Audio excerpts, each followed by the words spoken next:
오늘 함께 나누실 말씀 마태복음 5장 13절부터 16절까지의 말씀입니다. 마태복음 5장 13절부터 16절 말씀입니다. 우리 다 같이 한 목소리로 함께 봉독하도록 하겠습니다. 13절입니다. 시작. 너희는 세상의 소금이니 소금이 만일 그 맛을 잃으면 무엇으로 짜게 하리요? 후에는 아무 쓸데없어 다만 밖에 버려져 사람에게 밟힐 뿐이니라. 너희는 세상의 빛이라. 산 위에 있는 동네가 숨겨지지 못할 것이요 사람이 등불을 켜서 말 아래에 두지 아니하고 등경 위에 두나니 이러므로 집안 모든 사람에게 빛이 있느니라. 이같이 너희 빛이 사람 앞에 비치게 하여 그들로 너희 착한 행실을 보고 하늘에 계신 너희 아버지께 영광을 돌리게 하라. 아멘. 네, 금요 기도회로는 우리가 참 오랜만에 이 자리에서 함께 만나게 되는 것 같습니다. 우리 옆에 계신 분들하고 간단하게 우리 한번 인사해봤으면 좋겠습니다. 반갑습니다. 한번 인사할까요? 반갑습니다. 또 많은 은혜 받으시기 바랍니다. 한 번 더 인사하겠습니다. 은혜 받으시기 바랍니다. 네, 감사합니다. 사실 제가 오늘 이렇게 설교 자리에 올라오면서 제가 예전 기억이 잘 안 떠올라서 그런지는 잘 모르겠지만 생각보다 이 자리에 많이 계신다 이런 생각을 했었는데요. 아니죠? 예전에 더 많이 계셨었죠? 네, 잘 기억이 안 납니다. 네, 오늘 우리가 함께 나누고자 하는 말씀은 우리에게는 아주 익숙한 팔복에 관한 그러한 산상수훈의 뒤에 나오는 그런 이야기입니다. 사실 우리가 이 팔복의 내용은 우리에게 어떻게 보면 되게 익숙하죠. 노래로도 부르고 우리가 잘 알고 있는 그런 말씀인 것처럼 그렇게 생각되지만 실질적으로 그 정확한 의미에 대해서는 어쩌면 우리에게는 너무나도 낯설게 들려질 수 있는 그런 이야기입니다. 사실 이 팔복에 대해서 자세히 아시는 분들은 낯선 것을 넘어서 이것은 차라리 이름을 팔복이라 부르지 말고 어쩌면 팔저주라고 불러야 되는 것이 아닌가 이렇게까지 생각하실 수 있는 사실은 그런 내용들을 담고 있습니다. 물론 제가 생각하는 팔복과 여러분이 생각하는 팔복이 달라서 그럴 수도 있겠죠. 그래서 제가 생각하는 성경에서 말하고 있는 팔복이 무엇인가 짧게 한번 이야기를 해보겠습니다. 예수님께서는 어떤 자들이 복이 있는 사람이다, 어떤 사람이 복을 받을 것이다 이렇게 이 팔복의 산상수훈을 통해서 말씀을 하셨습니다. 근데 어떠한 사람이 그러면 복을 받는 사람인가? 가장 먼저 무엇이라고 얘기하셨죠? 심령이 가난한 사람이 복을 받는다라고 이야기합니다. 그러면 그 심령이 가난한 사람은 누구인가? 자신의 죄악으로 인해서 자신은 아무것도 할 수 없는 사람이다. 그러하기에 마치 구걸하는 거지처럼 그렇게 하나님 앞에 온전히 모든 것을 바라고 하나님 앞에 모든 것을 구하고 도우심을 바라며 그렇게 하나님 앞에 손을 내미는 것이 바로 여기서 이야기하는 심령이 가난한 사람이라는 이 뜻입니다. 그리고 그런 사람에게 복이 있다라고 말씀하셨죠. 그리고 또 어떠한 사람입니까? 애통하는 사람이 복이 있다 말씀하셨습니다. 사실 이 말만 들어도 애통하는 게 왜 복인가 이렇게 생각할 수 있는 그러한 말이죠. 그리고 이의 뜻은 다른 것으로 인하여 애통하는 것이 아니라 바로 자신의 죄악으로 인해서 그것 때문에 울고 슬퍼하는 그런 사람들을 이야기합니다. 그렇게 나의 죄악으로 인해서 울고 슬퍼하며 거룩하신 하나님 앞에 나와 자신의 참된 모습, 내가 죄인임을 발견하는 사람, 그런 사람이 애통하는 자이고 복이 있는 자다 그렇게 말씀하셨습니다. 그 다음은 어떠한 사람입니까? 온유한 마음을 갖는 사람, 또 의에 줄이고 목마른 상태로 온유하게 그렇게 하나님 앞으로 나아가는 사람, 그런 사람이 복이 있다 말씀하셨습니다. 또 그렇게 하나님 앞으로 나아가서 마음의 청결함을 얻고 세상 가운데서 화평케 하는 사람, 그런 사람이 복이 있다 이렇게 말씀하셨습니다. 그리고 그런 사람이 받는 복이 무엇인지도 말씀해 주셨습니다. 이렇게 8가지로 말씀하시면 7가지네요. 앞에 7가지를 말씀하시면서 어떤 사람이 이런 사람들이 복이 있다 이렇게 말씀하셨는데 그들이 받게 될 복이 무엇이냐? 뭐 간단히 한마디로 말씀드리자면 바로 천국이 그들에게 주어질 것이다라는 것입니다. 천국, 그들에게 받을 것은 천국이라는 거죠. 하나님의 위로하심, 하나님의 긍휼히 여기심, 또 하나님의 아들됨을 경험하고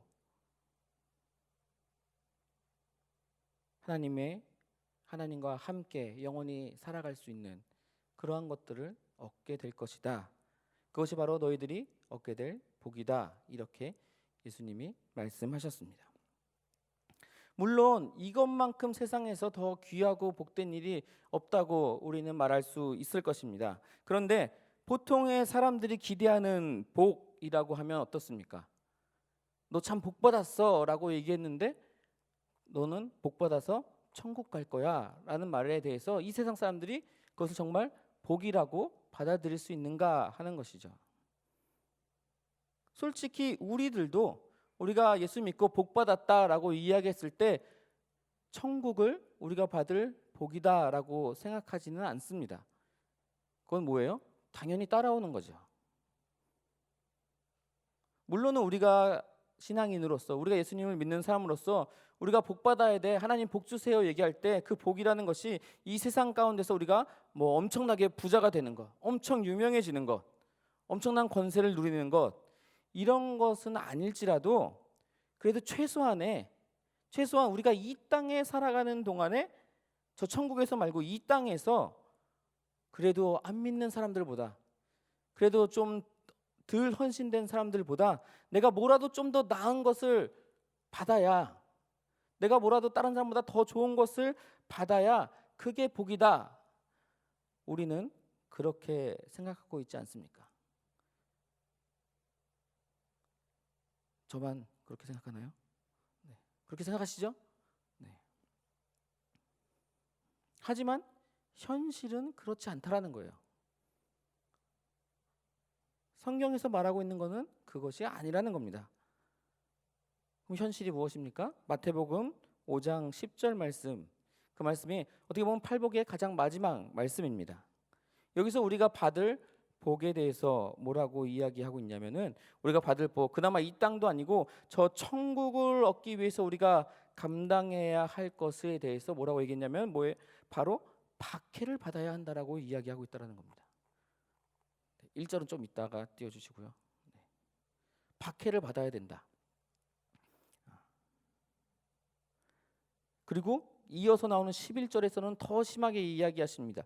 욕을 먹어야 된다. 박해를 받아야 된다. 악한 말도 들어야 한다. 이렇게 이야기를 합니다. 그리고 그러할 때에 우리에게 복이 임할 것이다 라고 이야기를 하고 있습니다. 우리가 기대하는 복이 맞습니까?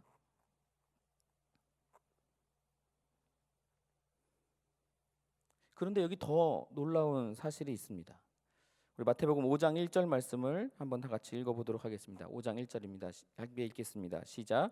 예수께서 무리를 보시고 산에 올라가 앉으시니 제자들이 나온지라. 예수님께서 제가 앞서서 설명드렸던 그 팔복의 내용들을 누구에게 말씀하셨는가라는 것을 여기서 알려주는 대목인데요. 산에 올라가서 앉으시니 예수님께서 무리를 보고 산에 올라가 앉으셨다 이렇게 이야기를 합니다. 그럼 예수님의 말씀을 듣고 있는 사람들이 누굽니까? 무리죠, 무리. 네네. 그럼 이 복음서에서 특별히 복음서에서 무리라고 표현했을 때 이 사람들이 누구를 이야기하는가? 물론 당연히 예수님을 보기 위해서 몰려왔던 사람들일 것입니다. 그런데 그 예수님을 보러 왔던 그 사람들이 어떠한 마음으로 예수님을 보러 왔는가 생각해 보면 오늘날로 굳이 비교하자면 그런 거죠. 이 근처에 유명한 연예인이 왔다. 어떻게 했습니까? 누가 요즘에 유명하죠, 연예인? 젊은 친구들은 BTS가 왔다라든지, 우리 어르신들은 나훈아 선생님께서 오셨다. 나훈아 선생님께서 여기 광산 사거리에 와서 차를 마시고 있다. 그러면 한 번쯤은 아마 한번 가볼까? 이런 생각을 가질 수 있다라는 거죠. 그런 것처럼 우리 동네 예수님이라는 사람이 왔대라고 한번 가보고 싶어서 나온 사람들이라는 겁니다. 내 예수님을 내 삶의 구주로, 메시아로, 주인으로 그렇게 받아들여서 예수님 말씀 듣고 싶어서 그렇게 나온 사람들이 아니라는 것입니다. 이 사람이 병을 고쳤대. 이 사람이 놀라운 기적들을 행했던 사람이래. 이러한 소식들을 듣고 나도 거기 가면 뭔가 콩고물이 하나 떨어지지 않을까, 좀 놀라운 일들을 보게 되지 않을까, 그런 마음으로 나와왔던 사람들이라는 것입니다. 그런데 그런 사람들을 향해서 예수님께서 말씀하신 것이 바로 이 팔복의 내용들이에요. 너희가 하나님을 믿는다고 한다면, 너희가 천국을 가진 백성이라고 한다면 이런 것들을 해야 된다는 거예요. 세상으로부터 비난받아야 된다. 애통해야 한다. 욕을 먹어야 된다. 핍박을 받아야 한다. 그렇게 예수님께서 말씀하셨어요. 그들이 듣고 싶어 했던 그런 말들은 아니었을 거예요. 당연히 그들의 환심을 사기 위한 그런 말씀도 아니었다라는 겁니다. 오늘날로 표현하자면 예수님께서는 우리가 듣고 싶어하는 말, 우리가 복이라고 생각했던 그것들, 한 명이라도 더 교회에 나오게 하기 위해서 환심을 사고자 하는 그런 말들을 하지 않으셨다라는 거예요.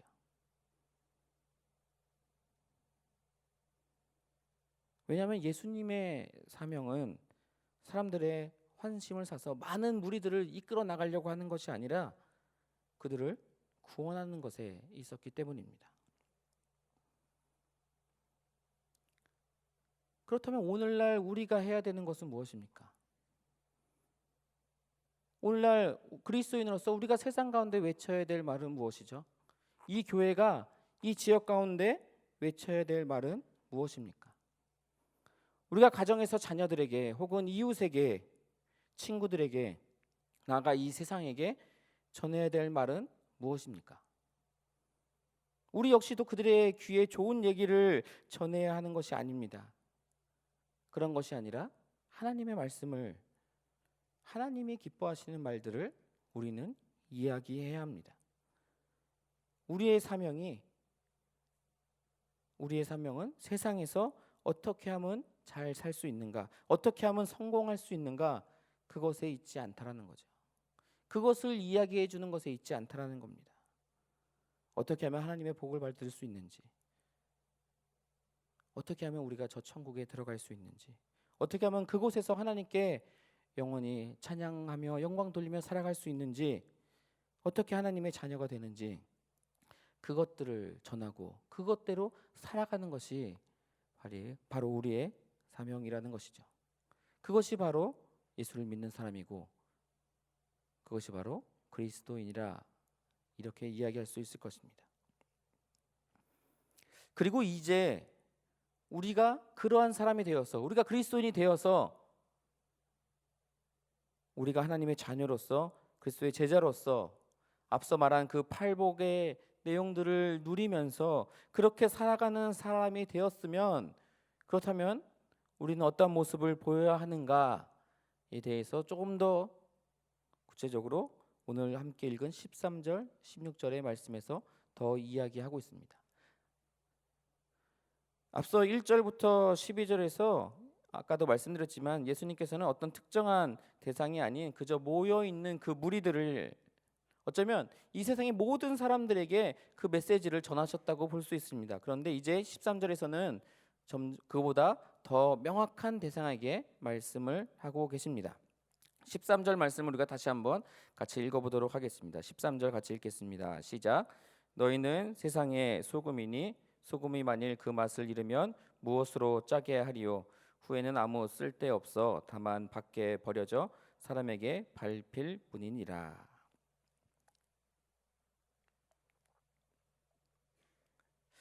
앞서 우리가 읽지는 않았지만 1절부터 10절까지의 말씀을 보면은 그 대상에 대해서 3인칭으로 이야기를 하고 있습니다. 그러니까 어떤 특정한 대상을 지정하지는 않았다라는 것이죠.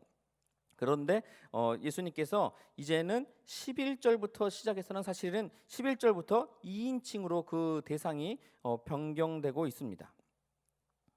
그래서 그 2인칭으로 변하면서 그 대상이 예수 그리스도로 인해서 박해받는 사람들, 그리고 그럼에도 12절에서 불구하고 그것으로 인해서 기뻐하는 사람들, 그 사람들에게 예수님이 말씀을 하고 계십니다.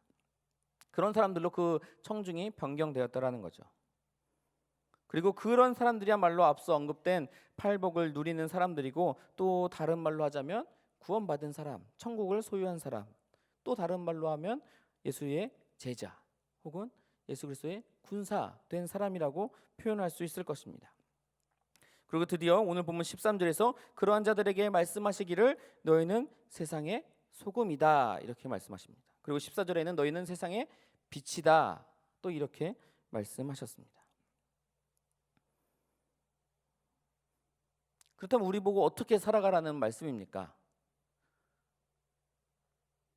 어떻게 살아가야 돼요? 너희는 세상의 소금이고 빛이니까 어떻게 살아가야죠? 소금처럼 빛처럼. 우리 많이 들었던 말씀이잖아요. 우리는 주로 빛과 소금으로 들었죠. 네.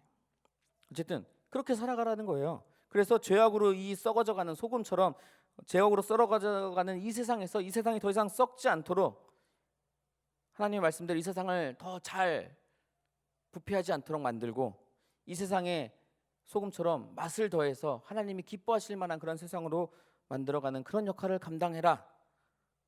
세상의 어둠을 밝히고 세상의 빛으로 오신 그 예수님에게로 그 사람들을 인도하는 역할을 하면서 그렇게 빛처럼 소금처럼 살아가야 한다. 이렇게 말씀하고 있는 거 아닙니까? 그렇죠? 우리가 그런 역할을 감당해야 됩니다.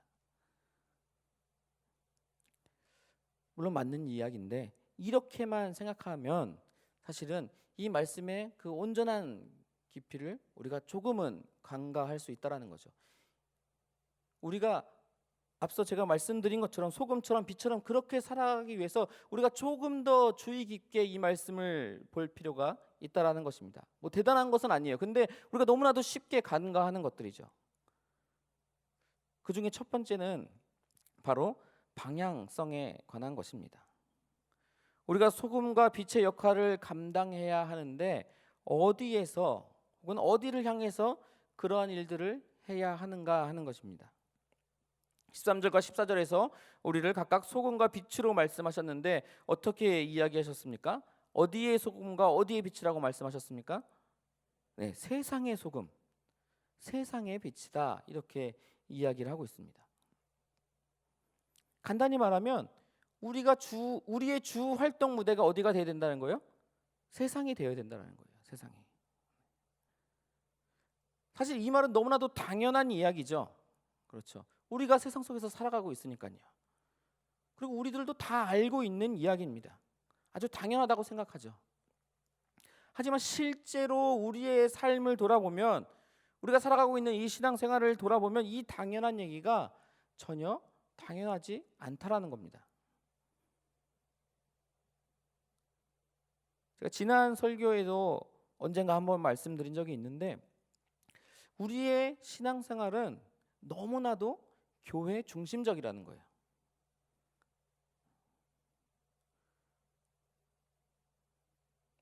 교회 중심적이다.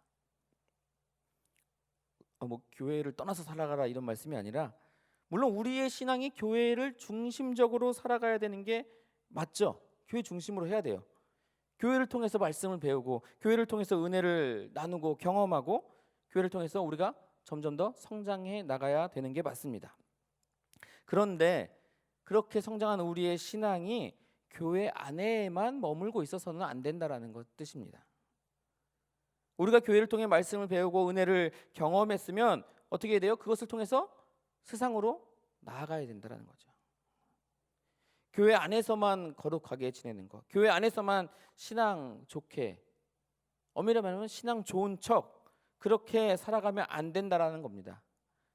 교회 안에서가 아니라 교회 밖에서, 특별히 믿지 않는 다른 사람들과의 그 섞여 있는 그 삶 속에서 소금의 역할을, 빛의 역할을 감당해야 된다는 겁니다. 그 안에서 그리스도인으로서, 그 안에서 예수님의 제자로서 그렇게 티를 팍팍 내면서 우리가 살아갈 수 있어야 된다는 겁니다. 밖에 나가서는 교회 다니는 사람 아닌 척, 밖에서는 식사 기도도 한번 제대로 못하면서 그렇게 부끄러운 그리스도인으로 살아가지 말아야 한다는 겁니다.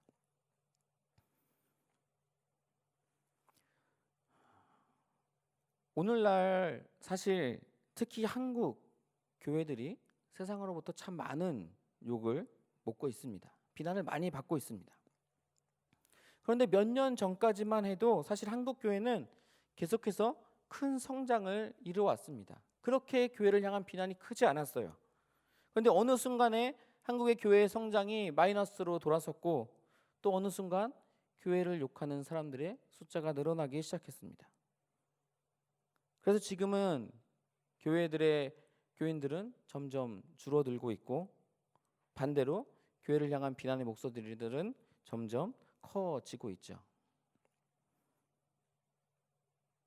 왜 이렇게 됐을까요?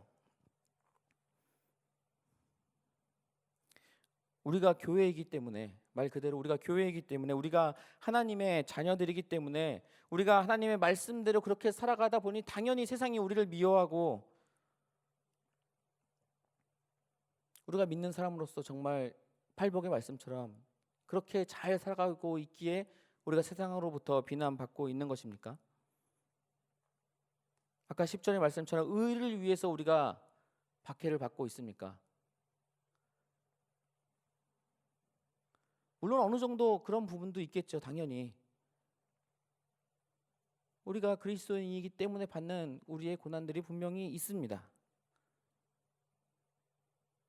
근데 그건 어떻게 보면 일부분이고, 오히려 교회가 혹은 성도들이 세상 못지않게 죄를 지으며 살아가고 있기 때문에 우리가 비난받고 있는 것이 아닙니까?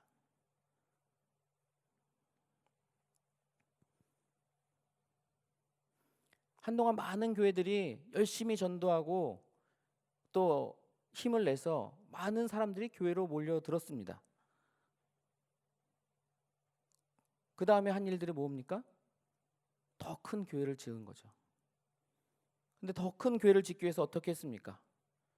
어떤 교회들은 불법적으로 땅을 구입하기도 합니다.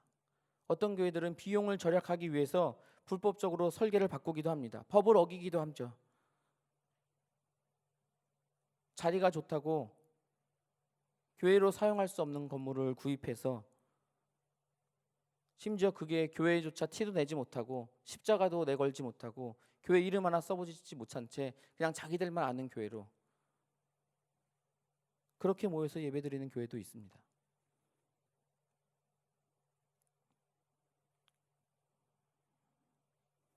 무엇을 위해서요? 더 많은 사람이 예배드리기 위해서요.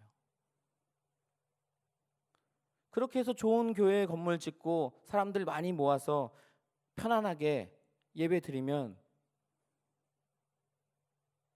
그 예배 하나님께서 기쁘시게 받으시겠습니까? 그게 교회가 이 세상에서 소금과 빛의 역할을 감당하는 그런 모습일까요? 성도들 개개인의 삶 역시도 마찬가지입니다.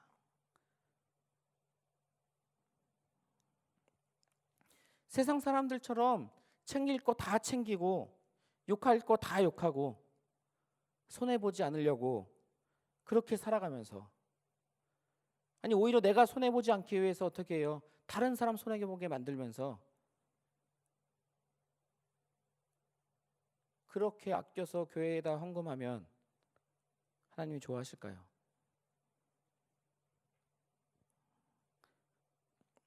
그게 과연 우리가 이 세상의 빛과 소금으로서의 역할을 감당하는 삶의 모습인가? 우리는 고민해 봐야 합니다. 한 가지 분명한 것은 하나님이 원하시는 삶은 결코 그러한 삶이 아니라는 것입니다. 뒤이어 나오는 5장의 말씀들을 보면 아주 명확합니다. 5장 39절에서 44절의 말씀에서 예수님이 이렇게 이야기하십니다. 사실 우리가 정말 싫어하는 말입니다. 이거 누가 우리 오른편 뺨을 치면 뭐라고 얘기하시죠? 왼편 뺨을 돌려 대라고 얘기하십니다. 속옷을 가지려고 송사를 걸면 겉옷까지 벗어주라고 그렇게 이야기하십니다. 누가 돈을 빌려달라고 하면, 누가 오리를 같이 가자고 하면 그것보다 더 많이 주고 더 많이 같이 가라고 그렇게 이야기를 하고 있습니다. 심지어 원수까지도 사랑해야 하고 나를 박해하는 사람을 위해서 기도해야 한다고. 그것이 바로 소금과 빛으로 이 세상에서 살아가는 삶이고, 그것이 바로 하나님께서 우리에게 원하는 삶이라는 것. 우리가 살아가야 될 삶이 바로 그러한 삶이라는 것을 우리는 기억해야 합니다.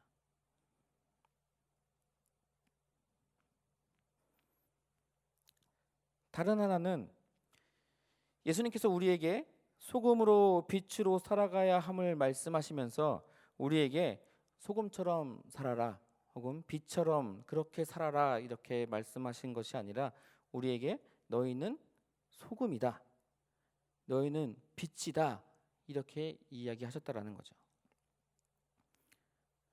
그리고 13절 말씀을 보면은 소금이 소금으로서 맛을 잃으면 쓸모없고 버려질 뿐이다 이렇게 이야기하셨습니다. 소금이 소금으로서의 맛을 잃으면 쓸모없고 버려진다. 근데 이 소금이라는 것이, 저도 이제 학교를 졸업한 지 오래돼서 좀 가물가물한데요. 이게 화학적 용어로 이야기하면은 그 염화 나트륨이라는 겁니다. 염화 나트륨.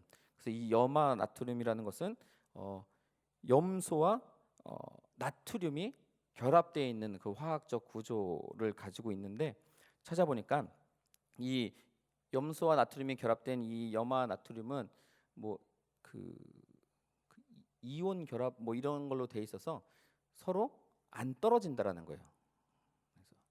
그래서 이게 물에 넣으면 소금이 없어지는 게 아니라 어떻게 돼요? 소금물이 되는 거죠. 짠물이 되는 것처럼 이 결합은 그냥 두었을 때 이게 그냥, 왜냐하면 이 염소라는 것은 사실상이 되게 위험한, 먹으면 우리가 죽을 수 있는 그런 물질이고, 나트륨도 상당히 위험한 물질이어서 그 나트륨 금속이 사실은 물에 닿으면 폭발을 일으키는 그런 물질이에요.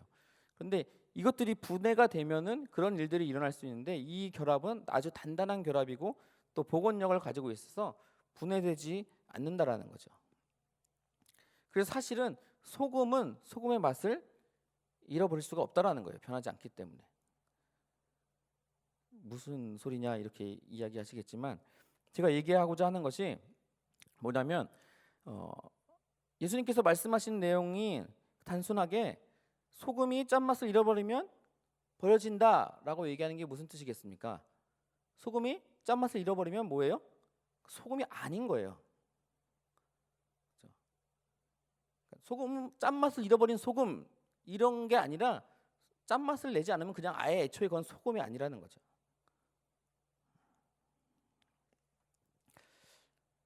빛도 마찬가지죠. 그렇죠. 빛이라는 것은 이렇게 비춰져야 빛이지, 비치지 않으면 그건 그냥 빛이 아닌 거잖아요. 앞서 팔복을 통해서 참된 그리스도인의 모습, 어떤 제자의 모습들을 보여주면서 예수님께서 우리에게 그런 사람이 세상의 소금이다 이렇게 말씀하셨습니다. 그리고 말씀하신 것이 짠맛이 없는 소금은 소금이 아니다 라고 말씀하신 거죠. 다시 말하면 그런 사람은 그리스도인이 아니다라는 거예요. 예수님의 제자도 아니고 하나님의 자녀도 아니고 구원받은 사람도 아니다라는 거예요. 우리를 세상의 빛이라 말씀하시고 그 빛으로 인해서 이 세상이 숨겨지지 못할 것이다 이렇게 말씀하셨습니다. 그리고 빛이라면 그 빛을 모든 사람에게 비추기 때문에 숨겨질 수 없다. 그렇다면 그 빛을 비추지 못한다면 뭐예요? 빛이 아니다라고 얘기하신다라는 거죠. 좀 더 쉽게 얘기하면, 우리가 나는 아직 신앙이 어리니까, 나는 아직 조금 더 준비해야 되니까, 지금 내 상황이 지금은 조금 어려우니까 지금은 안 됩니다. 아직은 내가 소금의 역할을 감당할 수 없습니다. 아직은 내가 빛을 비출 수 없습니다. 나중에 내가 여유가 되면, 내가 자격이 된 것 같이 생각되면 그때 가서 짠맛도 내고 그때 가서 빛도 비추겠습니다. 이렇게 말할 수 없다라는 거예요. 지금 우리가 소금의 맛을 내지 못하고 지금 우리가 빛을 비추지 못하고 있다라면 우리의 믿음은, 우리의 신앙은 결코 정상적인 신앙이고 정상적인 믿음이라 할 수 없다라는 겁니다. 입시로 인해서 혹은 취업으로 인해서 혹은 사업으로, 직장으로, 아니 그 어떤 이유든지 간에 우리 안에서 믿음의 행함이 나타나지 않는다면, 우리 안에서 소금으로 빛으로 그 역할을 온전히 감당하지 않는다라고 이야기한다면 우리가 잘 알고 있는 그 야고보서의 말씀처럼 우리의 믿음은 어떤 믿음이에요? 죽은 믿음이에요. 죽은 믿음.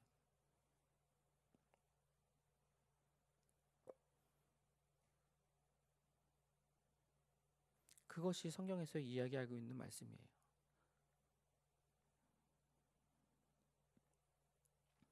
이제 말씀을 정리하도록 하겠습니다.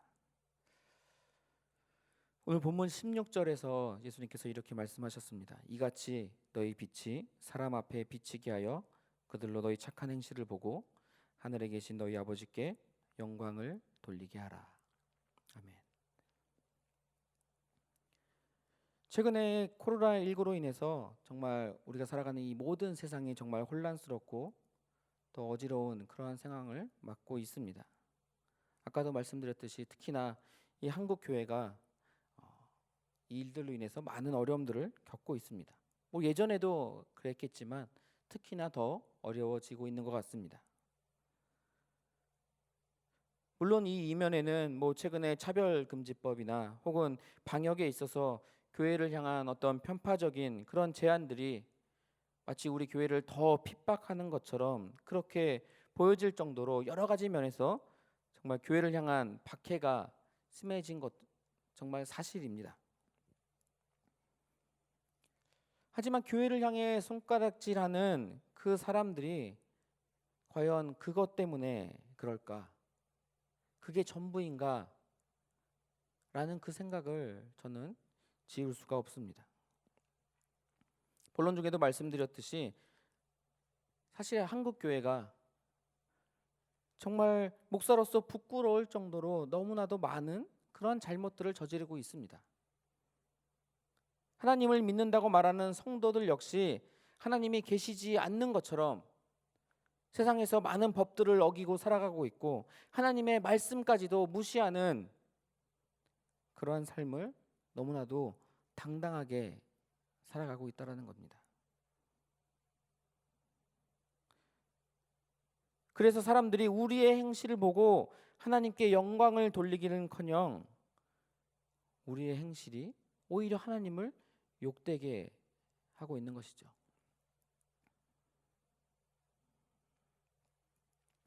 조금은 극단적으로 들리실지도 모르겠지만 어떤 사람들의 말처럼 정말로 우리에게 우리가 함께 모여서 드리는 이 예배가 정말로 그렇게 생명보다 소중한 그런 시간들이었습니까? 우리의 자녀들에게 우리의 신앙이, 예배가 그렇게 소중하다고 여러분들은 가르치셨습니까?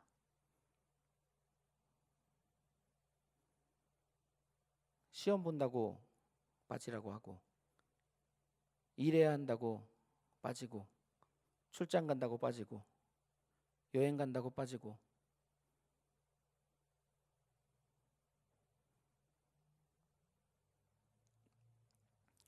뭐가 두려워서 그랬을까요?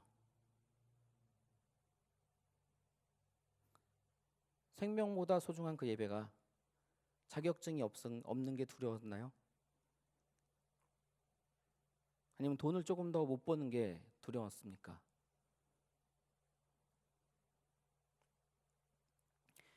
예배에 나와서도 피곤하면 졸고, 전화 오면 전화 받고, 카톡 오면 답장하고,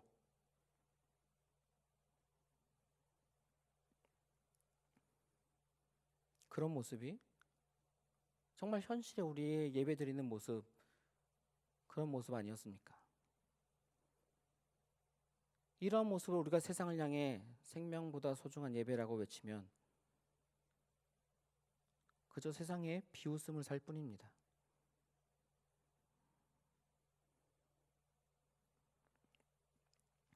그렇다고 제가 지금 세상 사람들의 눈치를 보고 살아가자 이렇게 말씀드리는 것은 아닙니다. 세상 사람들의 눈치가 아니라 말씀대로 살아가자 말씀드리는 겁니다. 그냥 내가 듣기 좋고 내가 할 수 있는 그 말씀만 보지 말고 하나님께서 말씀하신 그 말씀 그대로, 하나님이 원하시는 그 삶 그대로 그렇게 살아가야 한다. 그렇게 살자. 그렇게 말씀드리는 겁니다.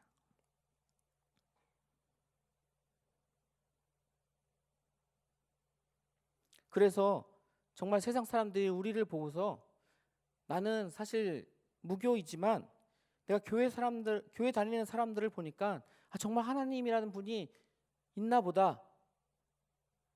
이런 말들을 우리가 좀 들어야 하지 않겠습니까?